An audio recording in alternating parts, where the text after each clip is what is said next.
This video is made possible by donations to the United States Lighthouse Society from people like you.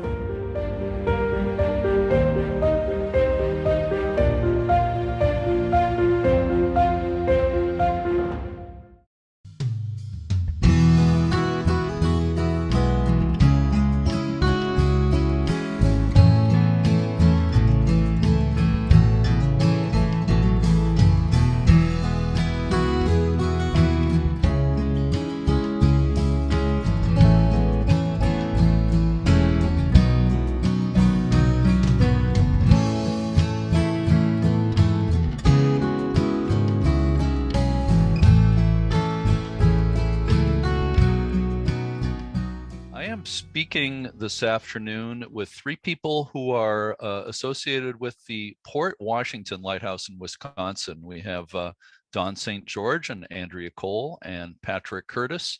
Patrick, let me ask you, do you prefer Patrick or Pat? Either way is fine. Pat's fine. Okay, well, Pat's a little quicker, so I'll go with that. Okay. Yeah, but thank you all so much for being with me today. I really do appreciate it. Thank you. So before we're going to talk about the lighthouse quite a bit, and it's got a lot of interesting history, and it's certainly a tourist attraction. Before we talk about that, let's talk a little bit about each of you. First of all, Dawn, I saw online, I think it may have been on LinkedIn, possibly. Possibly, yes. Yeah, that you've been the executive director of the Port Washington Historical Society for about 3.5 years. Is that more or less correct? Yeah. Right, correct. Okay. And before that, you were at, I think, 2 or 3 other museums, including one in New Mexico. I'm just curious, what brought you to Port Washington, Wisconsin? Well, I grew up in a city just west of, a suburb just west of Milwaukee. And I grew up on a farm there. It was an archaeological site. So I got interested in history in that very early.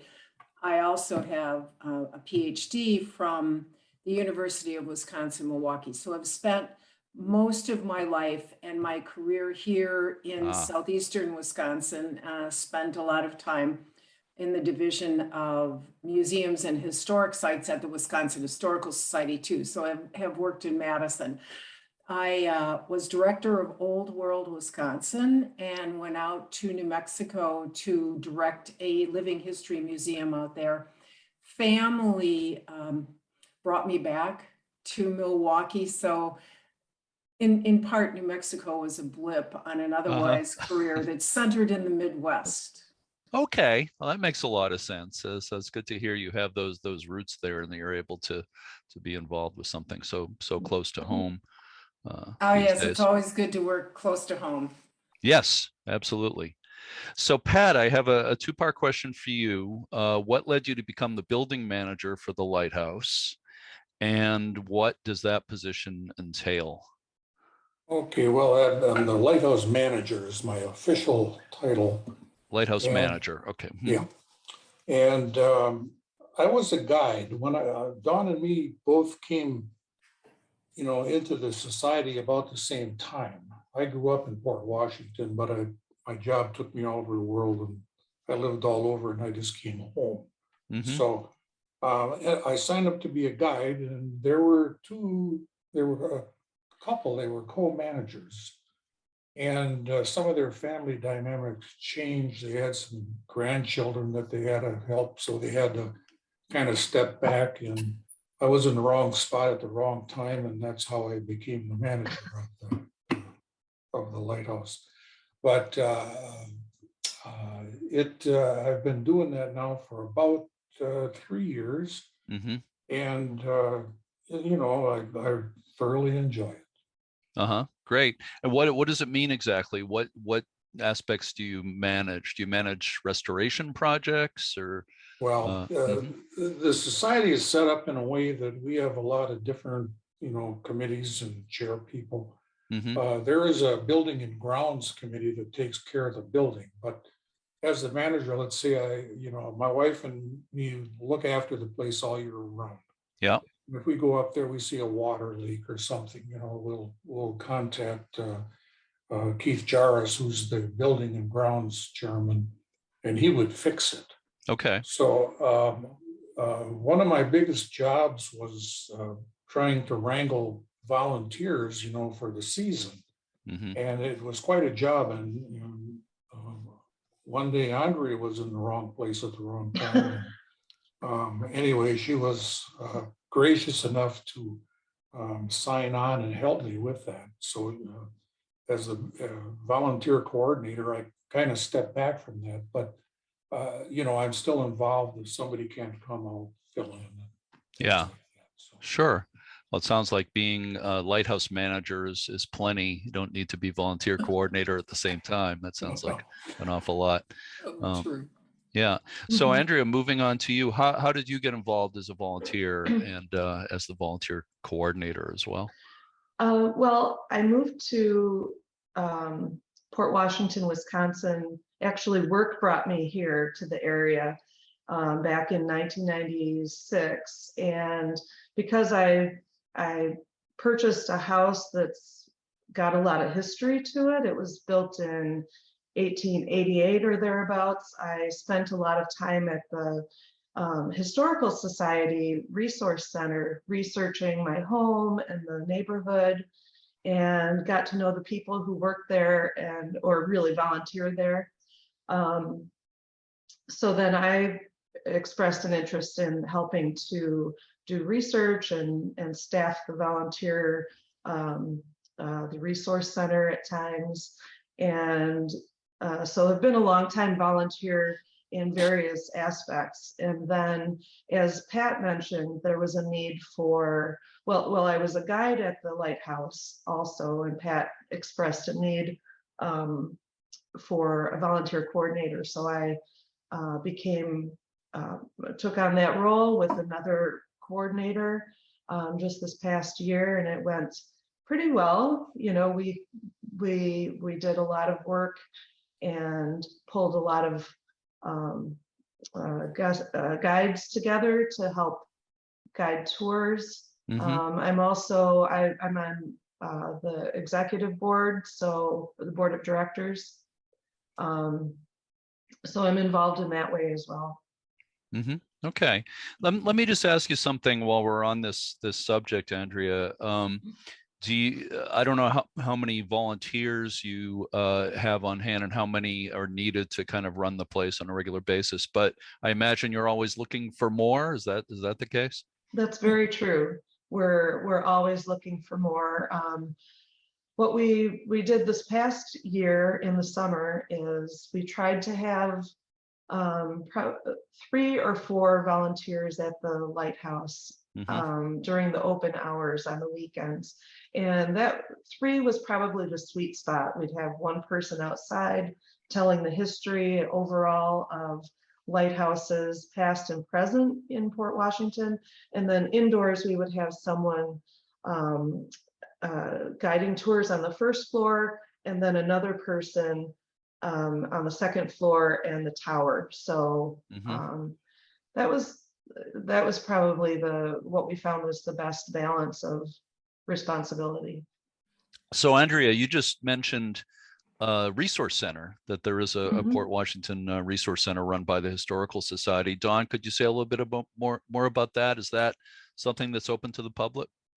Sure is. It's the mainstay of the Historical Society, which was formed in 1991 and has moved throughout the city in different buildings. And in 2005, a little bit before, a little bit after, they really started looking for a building that they could move into permanently rather than renting.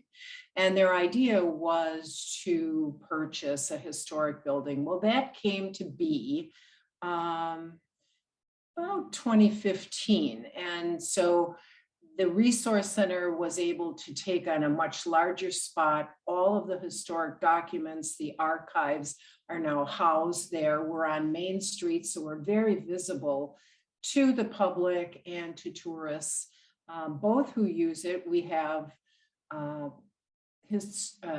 Port Washington people who come in to research their families, and we also have exhibits that we change over as well.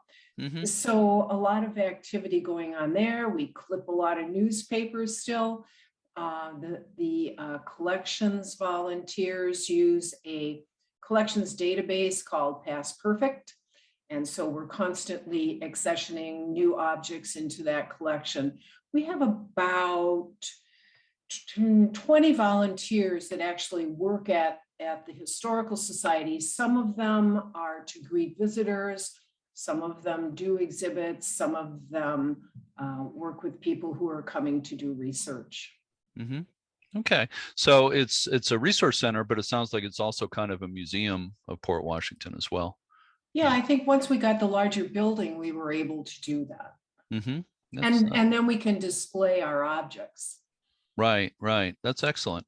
Are there online exhibits? Is there stuff people can look at online or? We only our photo collection. We're in the Mhm. process of working with that. We have several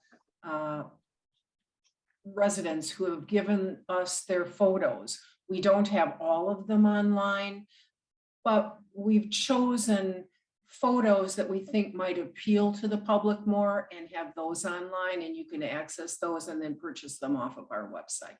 And I imagine some of that relates to the lighthouse. Of course. Of course, There's yeah. a big story to that. Yeah. Oh, yeah. And let's get into that. Let's talk a bit about the history of the lighthouse. The lighthouse that stands there today was built in 1860, but it replaced an earlier lighthouse that was built in 1849. The first one didn't last all that long, but I understand some of the materials in the first one are incorporated into the second one. Do I have that correct? Correct, and it's on the same spot. So what were the reasons why a lighthouse was established in 1849 at Port Washington? And anybody can take this. Yeah, sure, I'll take that.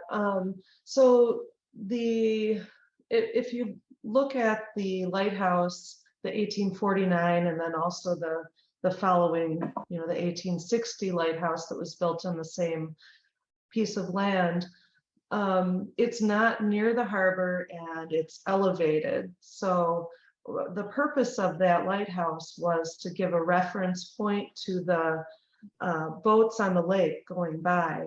We are midway between Sheboygan, Wisconsin and Milwaukee, Wisconsin, both of which have lighthouses of their own.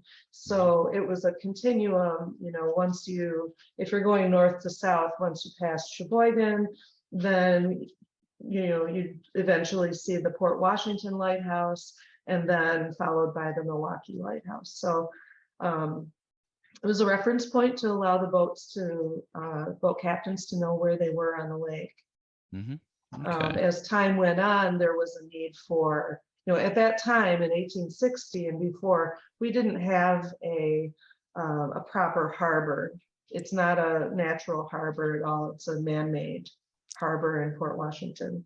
Which came later. The man-made harbor you're talking about came quite a bit later, right? Yeah, I believe in the 1870s was the first time there was a dredged harbor created. Mm-hmm. So it's basically just it was a small harbor at the mouth of the creek. Is that correct? Yes. Mm-hmm. Yeah. Okay. So the lighthouse, the 1860 lighthouse building or light station, the keeper's dwelling part of it is actually made of Cream City brick. And I'm sure some of our listeners know what that means. We've talked about other lighthouses on this podcast that are built of Cream City brick, but for people who don't know, what is Cream City brick? Well, Cream City brick is, it has to do with the color of the brick after they fire it. The brick itself is made out of red clay, which there was an abundance of, along the shore of Lake Michigan and the Menominee River Valley. It started in Milwaukee, and Milwaukee got the nickname Cream City brick. I grew up with that name here in Port Washington because there were buildings all over me that had Cream City brick. Mm-hmm. The cream part comes from the fact that the clay has a high amount of sulfur and I think magnesium in it. And when you fire it, then it turns to that color. Mm-hmm. Now, it's a nice brick and it was readily available, so it became popular.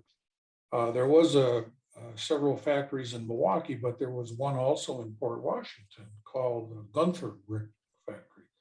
And it was just down below the lighthouse by a artesian well or fed pond that they use the water to make the bricks. The brick itself was okay, but it was subject to environmental pollution like smoke. It would discolor. If you sandblasted it, you destroyed it, but you could wash it with soap and water. It kind of fell out of favor in the early 1900s, about the same time that the supply of red clay was depleting, around the factories, and favored more like marble or rocks, Lannon stone, which was another popular building material, come from Lannon, Wisconsin. So, but Cream City brick is, there's still a lot of buildings here. Port Washington supposedly has more pre-Civil War buildings than any other city in the state, and they are made from Cream City brick. Okay, maybe I have a misconception, but I thought that Milwaukee was also known as the Cream City for the dairy industry. Is that correct, or that's not? Maybe I dreamed that I one. think it's the bricks. It's after the brick. It's not after the dairy. Yeah. I don't. Right. The state is the dairy state, so. Right. Well, Milwaukee's beer city.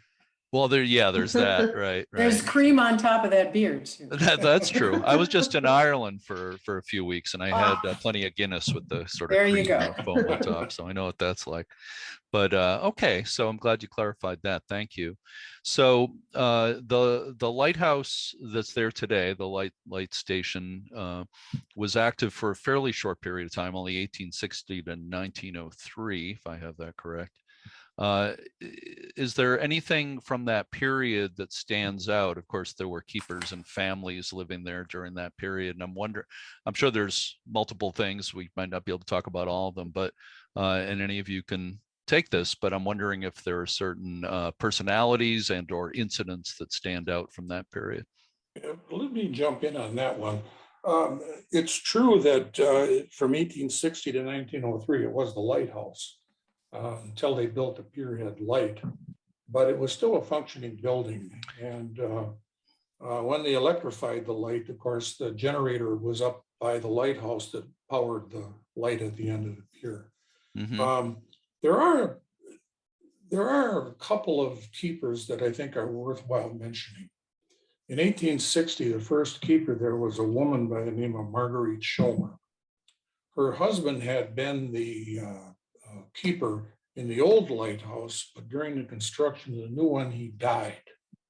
Now, she wanted the job, but she had a few things going against her at the time.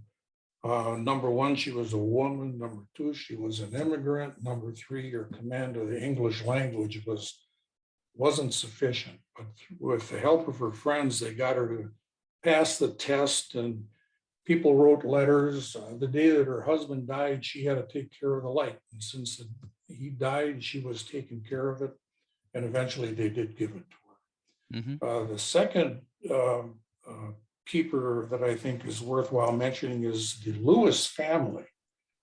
Captain Charles Lewis, he became the keeper in 1873. He died in 1880. Now his wife, she wanted to be the keeper, but they wouldn't give it to her, but they gave it to her son. I consider her to be a keeper because her son was a Great Lakes captain and couldn't get in to take the test. She took care of the lighthouse until such a time that he came. But the Lewis family was in the lighthouse until 1935 when it went away. And their legacy is it's quite a story. I'm sure. I'm just wondering, have you, as an organization, had contact with descendants of the Lewis family or any of the other keepers' families? Andrea, you want to talk about Jeanette? Yeah. Sure. So during the early 2000s, the Historical Society had taken on a project to renovate the 1860 light station. And during that time, Jeanette Lewis was her maiden name. She was a granddaughter of Charles Lewis Jr. And she and her twin sister, Genevieve, had lived at the lighthouse during the early 1920s. So she was still alive at that time during the renovation, and she was able to help with, sharing that vision of how the lighthouse living quarters were set up. And so she was able to say, my grandfather's recliner was set over here in the dining room. And she also donated 2 paintings, which were painted by her, I believe it was a great aunt.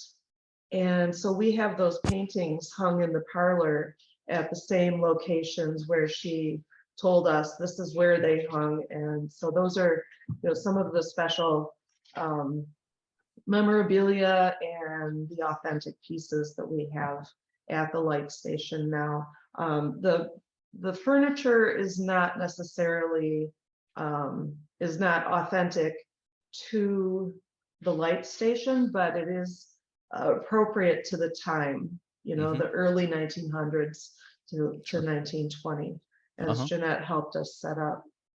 Oh, that's fantastic. It's Yeah. always a huge thing to have somebody like that who living history to help with a restoration like that. There was a very similar situation at a lighthouse in New England that I'm very familiar with, Rose Island, Newport, Rhode Island, where a grandson of a keeper who he had spent much of his childhood at the lighthouse, and he had a big hand in restoring that to what it looked like when he was a kid. So what you're saying reminds me very much of that. Yeah. So Pat, a few minutes ago, you mentioned that the 1860 light station was deactivated in 1903, replaced as an aid to navigation by a breakwater light, which still stands today. But the building, the 1860 building, was used after that. Could you explain a little bit about why the navigational light was moved to a breakwater light, and how was the 1860 building used after that? Okay, well, it was in 1889 that they built what they called a pierhead light. Oh, okay. And they had built 2 piers jutting out into the lake. Now, the light on the top of the hill was great to say, okay, we're near Port Washington.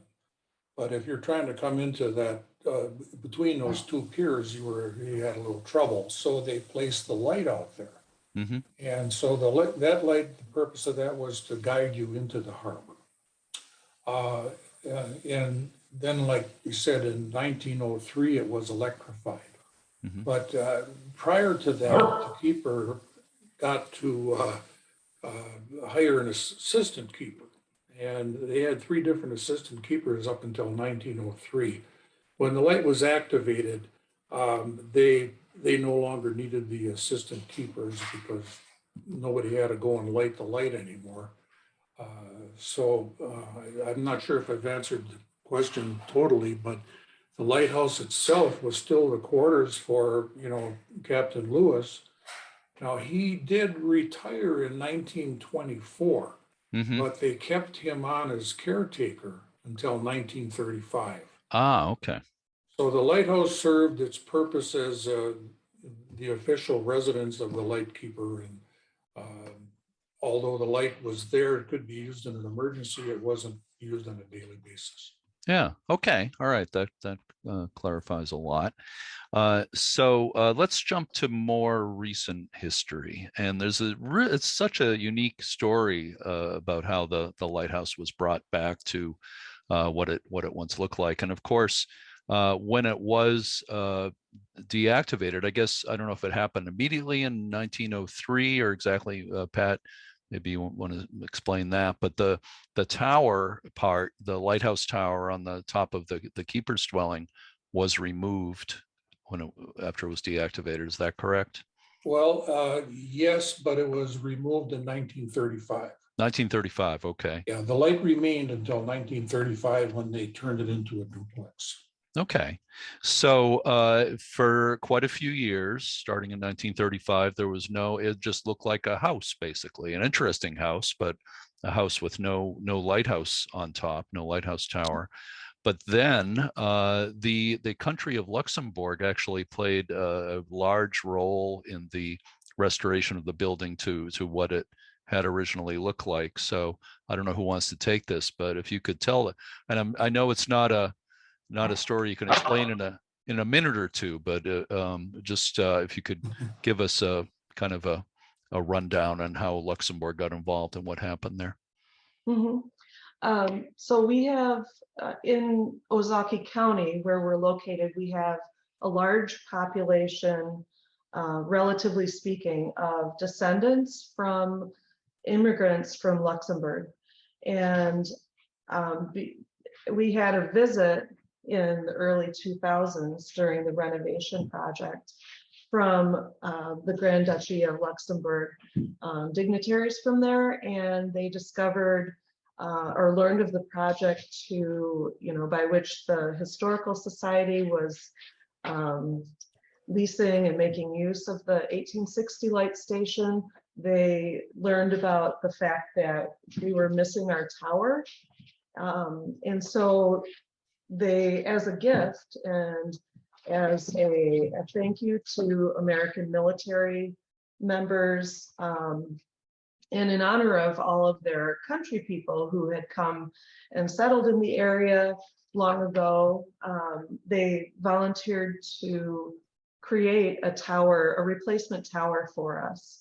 So craftsmen over in Luxembourg built it, and then once that was complete, they disassembled and shipped it in big crates over to the United States, and then they also sent some folks to help with the installation, and that took place 20 years ago, back this past May.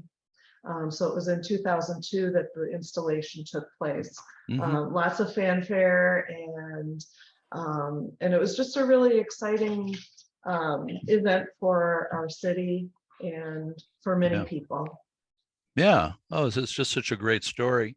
And I don't think any of you were personally involved back then, 20 years ago, when all that happened. But it had to be pretty incredible. But more recently, I understand, speaking of Luxembourg, that you had a special visitor to the lighthouse related to that. Is that correct?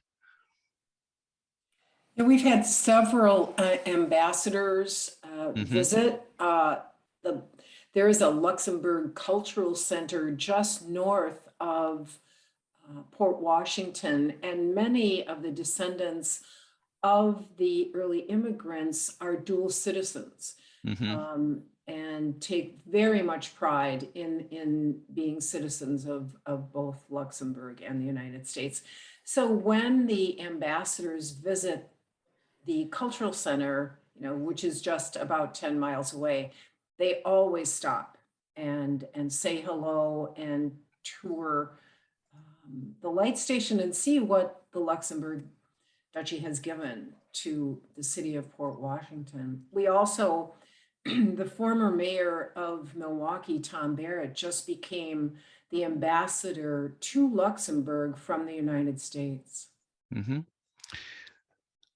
As we speak, I just did a quick Google search to see what the population of Luxembourg is. It's 632,000. It's actually more than I thought, but it's quite a small country. But it's interesting. Why did it happen that you have a lot of people of Luxembourg descent in Wisconsin? Do you think? Do we know a reason for that? No, I mean, go ahead, Pat. Well, I was just going to say, there was a lot of immigration going on back then, and I know, like Bernard Schumer, his brother came and settled in Belgium, and apparently wrote some letters back to him, and then him and his wife immigrated, but stayed in Port Washington. I think that like people attract other like people. Milwaukee's a lot of Germans, and there were a lot of Germans in Port Washington too, but the Luxembourgers were majority. Yeah. And I think we can thank our water highway, the Great Lakes, for bringing immigrants in from all over Europe. As the former director of Old World Wisconsin, we deal with many populations: Norwegian, German, Irish, Polish, even from the Balkan area. that came to Wisconsin. Mm-hmm. Interesting.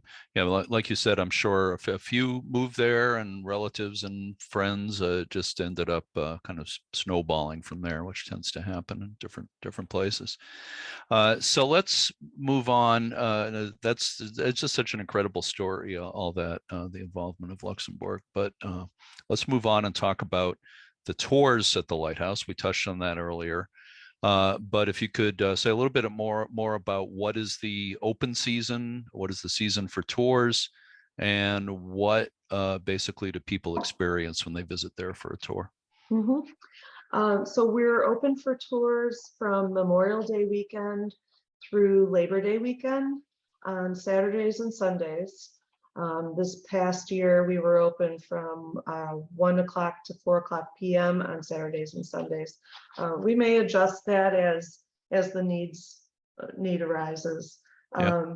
People, they receive an overview of the different lighthouses that Port Washington has had, both past and present.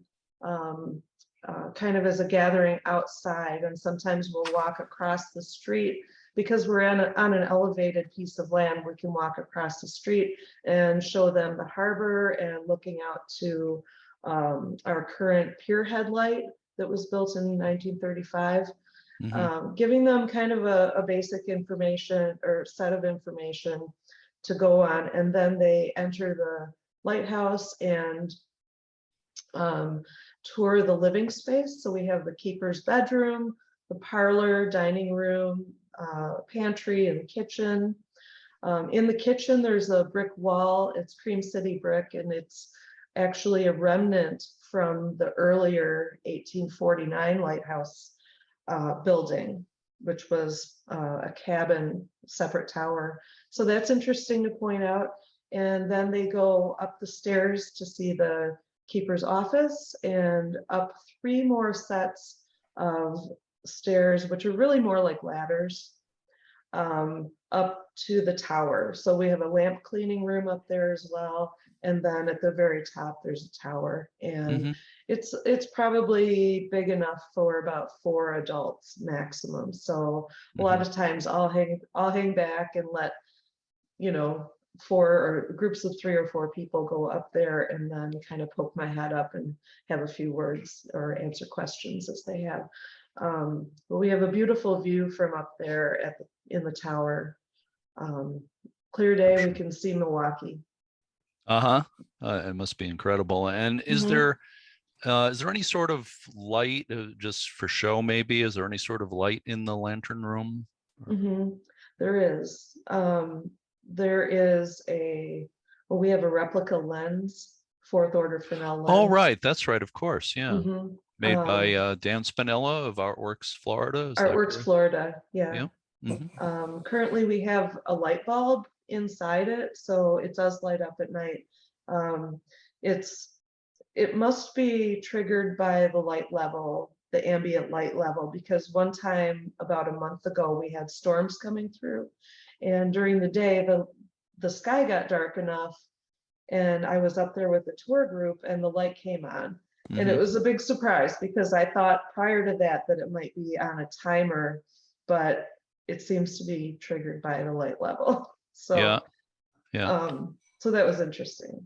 Yeah, well, we have those daylight sensors here, like in my local lighthouse, Portsmouth Harbor Lighthouse, and every once in a while, it's pretty rare, but if it's dark enough on a stormy day, it will come on during the day. So is your light considered, do you know if it's considered a private aid to navigation these days? Is that how it's referred to, or is it, go ahead, Pat. Yeah, no, it's not a private light aid to navigation. No, it's the light bulb in there is non-intrusive. People live up there. If we had the original light in there, I mean, your bedroom would be. People would be complaining. Yeah. So the pier headlight still serves the sole function as the aid to navigation. Yes. There. Yes, yeah. That's true. One thing I should say. I'd like to say about the light on top of the lighthouse. At Christmas time, we do have a red and a green bulb that we put in there. Oh, wow. And a while back, there was a police officer from Milwaukee that was killed, and we did have a blue light up there.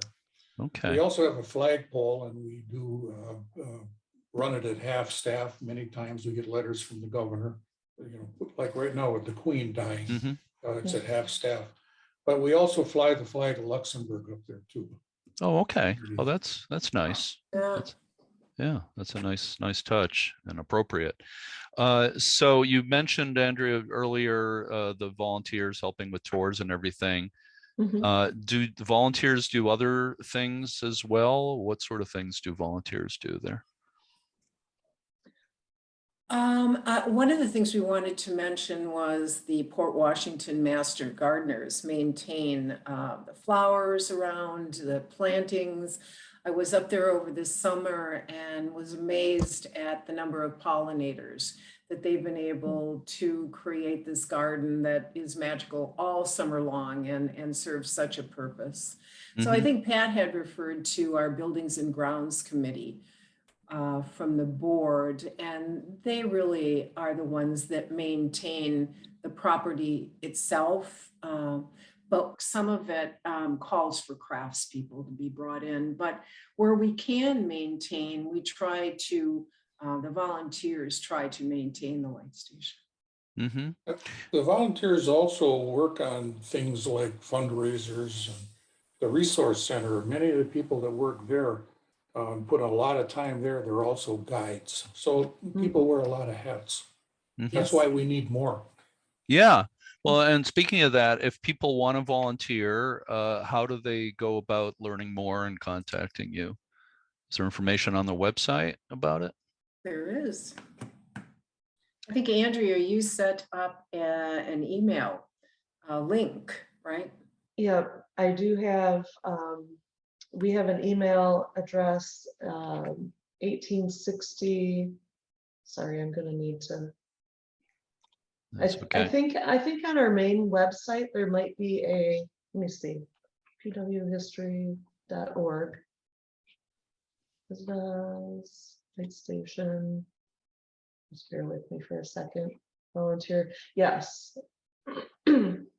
So for volunteers for specifically for the light station, people could go to our website, www.pwhistory.org, and under Visit Us, they can go to the 1860 Light Station tab, and there's a volunteer section which has our email address, which is 1860 Lighthouse Tours @gmail.com, or they can contact us by phone, 262-268-9150. That's the phone number for the resource center. So someone is there Mondays and Thursdays during the week, and then weekends during the summer, and otherwise there's an answering service.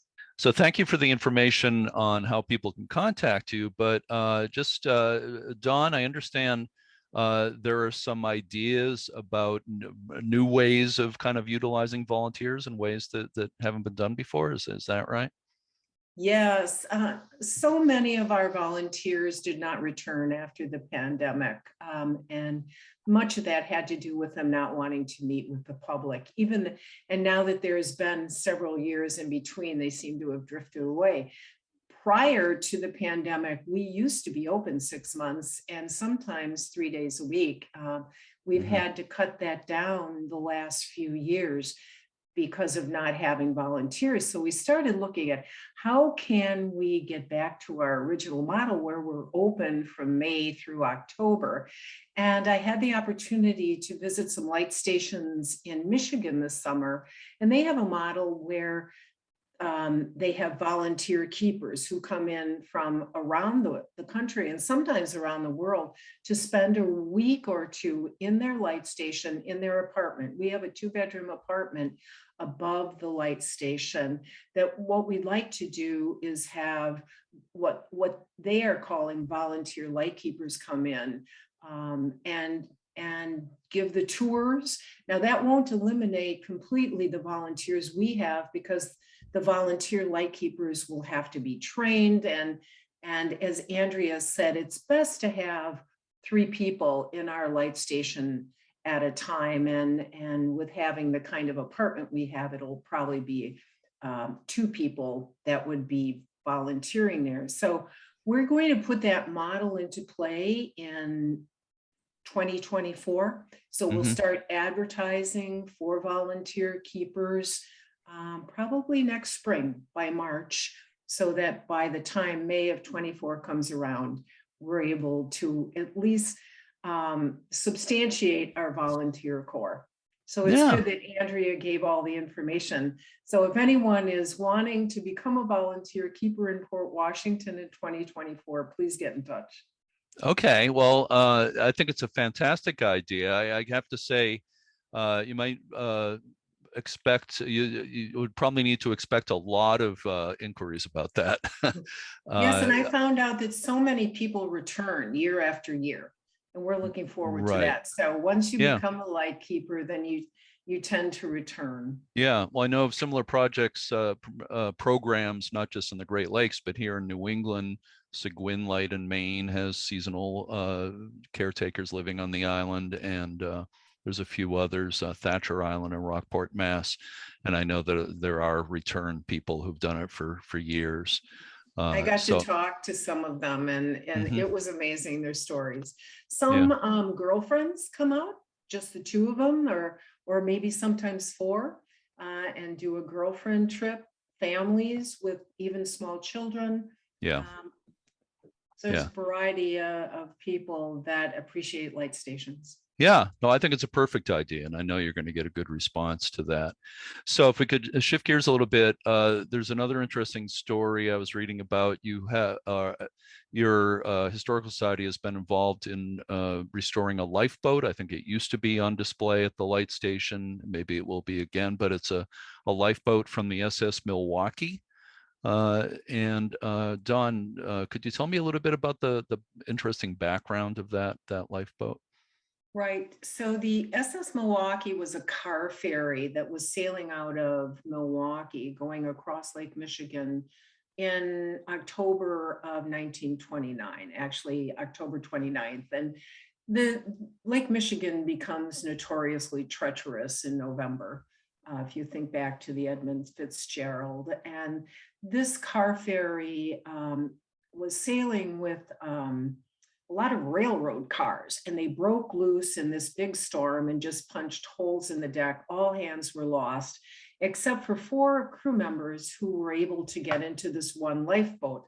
Unfortunately, they did not survive the night. It was a cold, and when they reached the Michigan shoreline, there were no survivors. So that lifeboat came into the hands of the owner of the SS Badger, who offered the lifeboat to us about 15 years ago.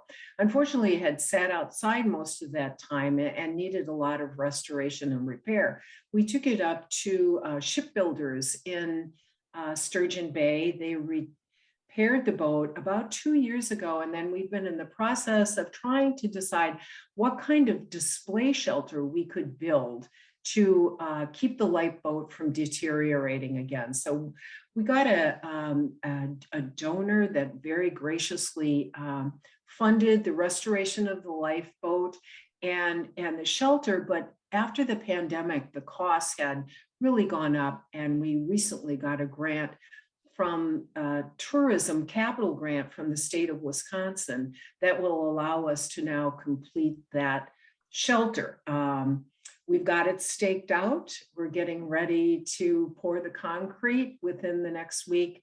We won't be bringing the boat itself out until next spring. There's no reason to expose it to the winter in Wisconsin until we really are open again. Yeah. Well, that's exciting. That's going to be really nice to see. And I think I haven't actually said this, but I think it's pretty obvious from things I've said. I have not been there, so I hope I'll get there maybe next year, maybe as soon as next year, and see the Maybe you lifeboat could under be a shelter and everything. volunteer keeper There you go. in Well, 2024. you have to talk to the management, the board and director of the U.S. Lighthouse Society, see if they'll give me a leave of absence, and also the American Lighthouse Foundation that I do a lot of volunteering for. So, but that is a really nice idea. It is very attractive. Jeremy, could I add one thing about the Milwaukee? Sure, Pat. When it went down, it also, besides the rail cars, which was the majority of it, it had, I believe it was 29 brand new Nash automobiles in it. Oh, wow. And, the boat wasn't discovered for a long time, but I did speak with a man that dove on the wreck.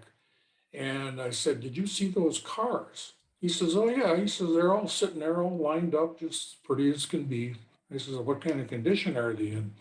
He said, "Just a little bit of surface rust, because Lake Michigan water is such, there's not a lot of oxygen down there." So anyway, there's something interesting about, besides the rail cars, automobiles, and they're sitting Yeah. there. Oh, that's fascinating. If it was in the Atlantic Ocean, it would be a little different. Yeah. There wouldn't be much left by this time. That's And Mhm. Pat, were the Nash Ramblers and the Senator as well as the I'm car not sure about ferry? the Senator, but very possible, because Yeah. Kenosha is where they were made. Right. So, yeah. Lots of Sure. shipwrecks just outside Yeah. of the Port Washington Harbor, Yeah. which is why we're also excited too about getting the lifeboat back under the shelter and on public display. Is last year, NOAA designated 60 miles of our shoreline as a national marine sanctuary, and it's called the Wisconsin Shipwreck Marine Sanctuary. And we're really looking forward to participating as partners with all of our other historical societies and museums along the coast to conserve these ships. Oh, that's great. So having that lifeboat, it really helps you tell that story. It's kind of a Yes. window into all the shipwreck history there. And by the way, in April, I was in Michigan along the Upper Peninsula along Lake Superior, and I visited Whitefish Point, the shipwreck museum Yes. there, way over at the eastern end of Lake Superior. They have an excellent. It's a good one, isn't it? It's Yeah. really, really good. I was Really a very nice one. impressed. It really is. Yeah, yeah.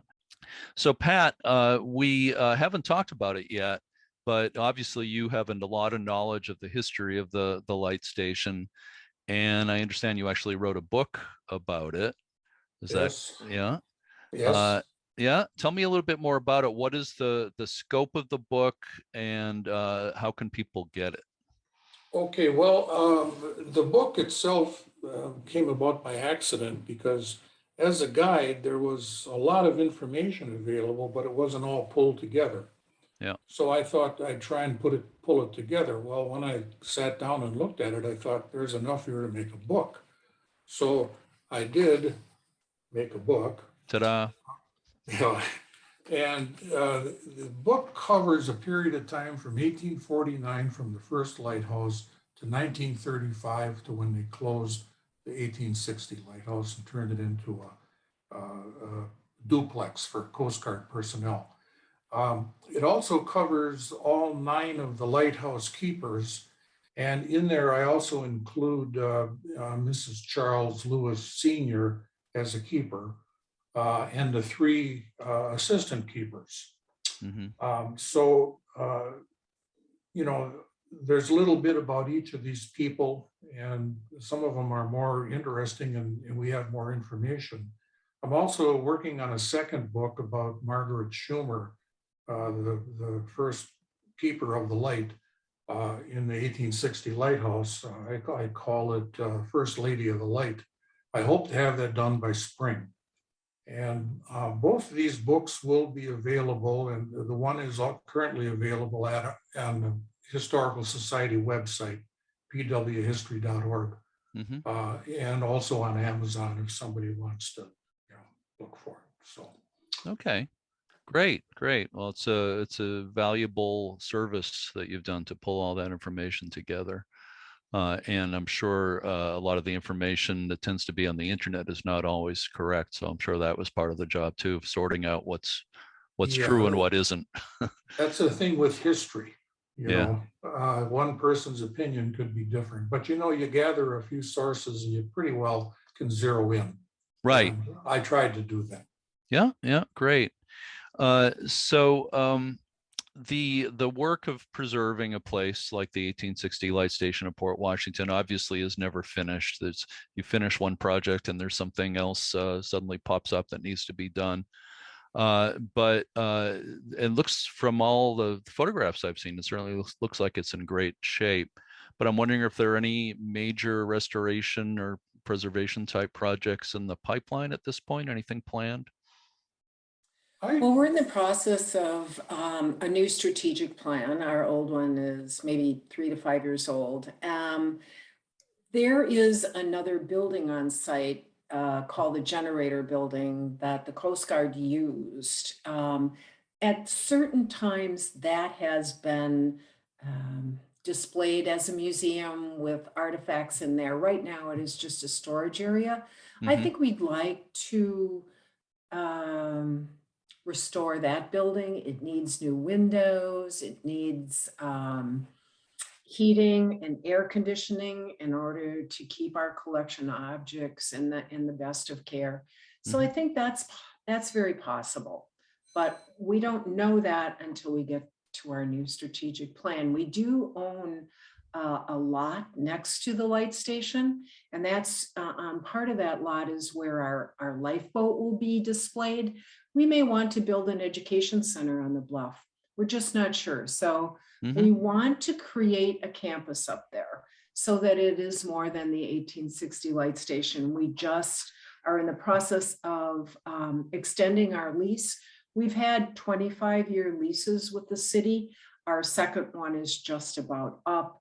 And so we'd like to extend that lease. Once we do that, then we'd be willing to make the improvements. And I think the town and donors would be willing to make the improvements in the generator building that are needed for it to become a type of museum.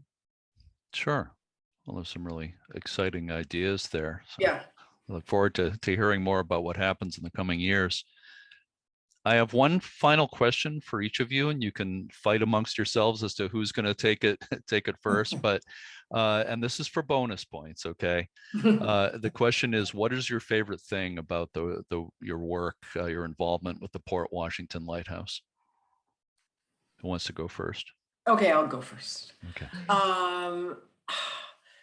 History runs deep, and I think it's important to tell the stories about those who came before. Okay, that's succinct and excellent.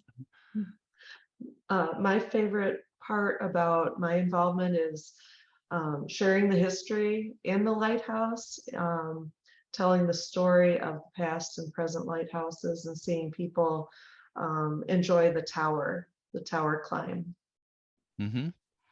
Okay, Pat, how about you? Well, my favorite part of Lighthouse and giving tours is giving the private tours. These are usually done, you know, they could be during the season, but they're done during the week. Not everybody can be in Port Washington on a weekend and they'd still like to see the lighthouse. So we do our best to accommodate them. And I particularly enjoy doing that because every group is different. Some people are more interested in the furniture and the artifacts. Other people are more interested in hearing about the people. So you kind of take their temperature when they come in and tell them what they want to hear. And that you're not under a time constraint like you are on the weekends with people backing up. So that's the part that I really enjoy. Yeah, well, that's great. I completely, having some experience giving tours along those lines, I completely understand your feelings about it. So this is a lot of fun talking with all three of you. I've really enjoyed it, and I appreciate you giving me this time. And it's, you know, it's I haven't gotten there yet, and I've got to get there, and hope to in the next year or two. So I hope I can come and meet you in person as well. So thank you, Don St. George and Andrea Cole and Pat Curtis. I really appreciate your time. Thank you. Thank you, Jeremy. Thank you, Jeremy.